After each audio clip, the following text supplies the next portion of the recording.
একটি সুন্দরী মেয়ে দাঁড়িয়ে আছে। হঠাৎ দেখি সেই মেয়েটির চোখে আমার চোখ পড়েছে।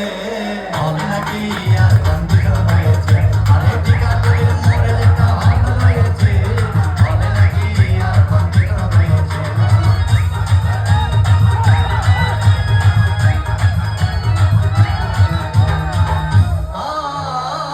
ভাই হাউসফুল করে টিকিট নাই, ব্ল্যাকের 10 টাকার টিকিট 20 টাকা দিয়ে কিনে নিয়ে কোনো রকম ভিতরে বসলাম।